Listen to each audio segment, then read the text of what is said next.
আসসালামু আলাইকুম। প্রথম টি-টোয়েন্টিটা বাংলাদেশ ওয়েস্ট ইন্ডিজের সাথে হারার পর স্বাভাবিক বাংলাদেশ হারলে ফেসবুকে অনেক চুলচেরা বিশ্লেষণ হয়। এরকম ফেসবুকে একটা গ্রুপে আ আমি একটা পোস্ট দেখলাম তাওহিদ হৃদয়কে নিয়ে একজন পোস্ট করলো যে, তাওহিদ হৃদয় আজকেও স্লো ইনিংস খেলছে এবং ইনিংসটা লম্বা করতে পারে নাই। এবং ওখানে হচ্ছে যে বলছেন যে, কেউ আবার এই যুক্তি দিয়েন না যে তাওহিদ হৃদয় আ আজকে উইকেট পড়ে গেছে দেখে হচ্ছে স্লো খেলছে। তারা ওই 3rd ওয়ানডের সাথে একটা তুলনা করছে যে সেদিন তো বাংলাদেশ ১ উইকেটে ১৭০ এর উপর ছিল। সেদিনও তাওহিদ হৃদয় স্লো খেলছে। তো তাওহিদ হৃদয় আসলে স্লোই খেলতেছে। এখন দলের একমাত্র প্রপার মিডল অর্ডার হবার কারণে তাওহিদ হৃদয়ের উপর এখন আতশি কাজটাও একটু বেশি থাকছে। তো আমি একটু বোঝার চেষ্টা করলাম যে আচ্ছা, এটা যদি সত্য হয় যে তাওহিদ হৃদয় সবসময় স্লোই খেলে, তাহলে তার এই ব্যাটিং অ্যাপ্রোচটার কারণটা কি? সেটা বোঝার আমি চেষ্টা করলাম এবং সেটা দেখতে গিয়ে খুবই ইন্টারেস্টিং কিছু অ্যাঙ্গেল খুঁজে বের করলাম। এখন ইন্টারেস্টিং অ্যাঙ্গেলগুলো যে নাম্বারস এর আলোকে খুঁজে বের করেছি, সেই নাম্বারস গুলো আজকে একটু আলোচনা করি। Towhid Hridoy T twenty international match খেলেছেন ৫৩ টা, এর মধ্যে ৪৮ বার তিনি ব্যাটিং করেছেন।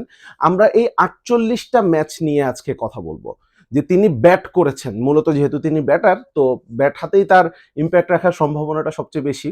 তো এই ৪৮টা ম্যাচের মধ্যে বাংলাদেশ কিন্তু ২৩টা ম্যাচ জিতেছে। একটা ম্যাচে কোনো রেজাল্ট আসে নাই। তার মানে হচ্ছে যে ২৪টা ম্যাচ বাংলাদেশ হেরেছে। ২৪টা ম্যাচে বাংলাদেশের পক্ষে অথবা কোন মানে নিরপেক্ষ রেজাল্ট আসছে। 50-50 আমরা এটা ধরতে পারি। এখন টি-টোয়েন্টিতে তিনি 50 করেছেন 4টা, তো 50 বাদ দিলাম। আমরা চিন্তা করলাম যে 30 প্লাস ইনিংস তিনি কতগুলো খেলেছেন। কারণ 30 প্লাস ইনিংস মানে টি-টোয়েন্টিতে একটা ইম্প্যাক্টফুল ইনিংস বলা যেতে পারে। ইনফ্যাক্ট টি-টোয়েন্টি যখন শুরু হয়েছিল তখন তো স্ট্যাটে দেখাতো যে একটা ব্যাটার 30 প্লাস ইনিংস কত রান করেছেন। তো যাই হোক, এই 30 প্লাস ইনিংসের দিকে যদি আমরা তাকাই, ১৫ বার তাওহিদ হৃদয় ৩০ রানের বেশি করেছেন, যেই ৪৮ বার ব্যাট করেছেন তার মধ্যে। তার গড় ৬৪.৯ এবং স্ট্রাইক রেটটা ১৩৮ এর ওপরে, ১৪০ এর কাছাকাছি।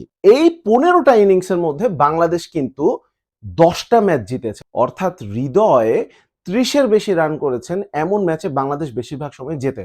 ১৫টার মধ্যে 10টা ম্যাচ জয়। So this is a very good number. মজার ব্যাপার হচ্ছে ওই 10টা ম্যাচ যেখানে বাংলাদেশ জিতেছে আর বাংলাদেশ হেরেছে হৃদয় ৩০ রান করার পরেও, সেই ৫টা ম্যাচ, এই ম্যাচগুলোর নাম্বারসে তাওহিদ হৃদয়ের রেকর্ডটা কিন্তু একেবারে সিমিলার। যেই ১০ বার বাংলাদেশ ম্যাচ জিতেছে সেই ১০ ইনিংসে হৃদয় করেছেন ৪০৬ রান, গড়টা ৬৭-র ওপরে, strike rate ১৩৮, ৪ bar not out. অর্থাৎ গড় এবং স্ট্রাইক রেট দুটোই কিন্তু তার টোটাল ৩০ ইনিংসের গড় এবং স্ট্রাইক রেটের কাছাকাছি।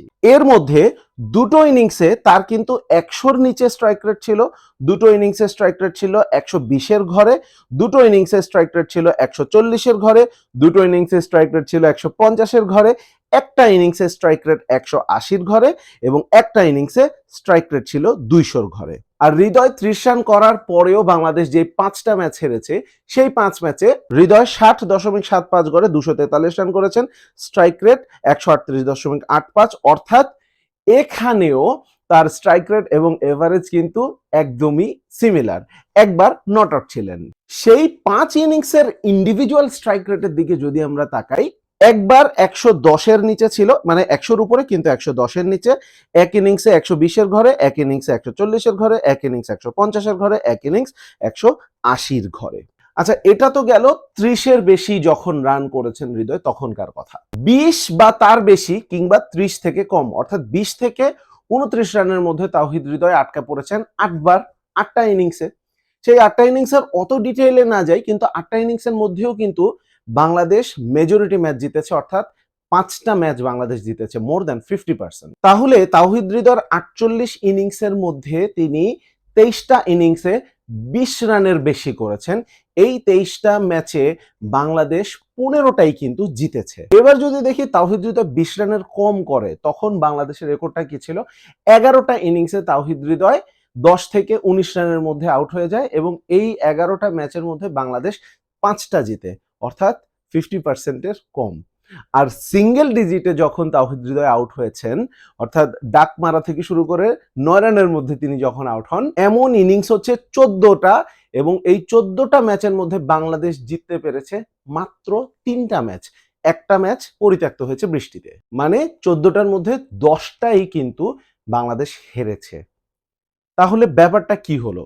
ব্যাপারটা হচ্ছে তাওহিদ হৃদয় যখন 30-এর বেশি রান করেন একটা টি-20 ইনিংসে, তিনি আসলে কি স্ট্রাইক রেটে ব্যাট করেন বা তার গড় কি, দ্যাট ডাজন্ট ম্যাটার। বাংলাদেশ বেশিরভাগ ম্যাচই জিতে যায়। তাহলে এই নাম্বারগুলো থেকে কি বুঝলাম? নাম্বারগুলো থেকে বুঝলাম যে তাওহিদ হৃদয় অ্যাকচুয়ালি কোন স্ট্রাইক রেটে ব্যাট করছেন সেটা খুব একটা ম্যাটার করে না। কারণ আমরা যদি তার 30+ ইনিংসের দিকে দেখি, তাহলে আমরা দেখি যে বাংলাদেশ 30+ 15 বার খেলেছেন, তো 15টার মধ্যে 10টা বাংলাদেশ জিতেছে, 5টা বাংলাদেশ হেরেছে। মানে জয় বা হার সব ক্ষেত্রেই তাওহিদ হৃদয়ের স্ট্রাইক রেট ওই 138-এর ঘরেই আছে, যার মধ্যে জিতেছে এমন দুটো ম্যাচে কিন্তু 100-র নিচে তার স্ট্রাইক রেট ছিল। এরপরে মানে 30 রানের কম ইনিংসগুলোতে আমি ওইভাবে স্ট্রাইক রেট গড় এত পুঙ্খানুপুঙ্খভাবে বের করিনি, কিন্তু সেখানেও দেখলাম যে 20 রানের বেশি যখন তাওহিদ হৃদয় করেন, তখনও হচ্ছে যে তার বাংলাদেশের জয়ের সংখ্যাটা বেশি। সমস্যাটা হয়ে যায় তাওহিদ হৃদয় যখন 20 রানের কম করেন। অর্থাৎ বাংলাদেশ যদি ম্যাচ জিততে চায় তাহলে তাওহিদ হৃদয়ের রান করাটা ইম্পর্টেন্ট, এবং সেই রান করাটা তাওহিদ হৃদয় একইভাবে করে যাচ্ছেন। বেশিরভাগ ম্যাচেই হয়তোবা 120-এর ঘরে তার স্ট্রাইক রেট থাকছে যখন 25 বলের বেশি খেলে ফেলেন, আর যখন তিনি সুযোগ পান তখন হয়তোবা সেটা 140, কখনো 180, কখনো 200 স্ট্রাইক রেটেও ব্যাট করেছেন। এবং দ্যাট ইজ দ্য রিজন যে টিম ম্যানেজমেন্ট তাওহিদ হৃদয়কে ম্যাচের পর ম্যাচ একই অ্যাপ্রোচে খেলিয়ে যাচ্ছে।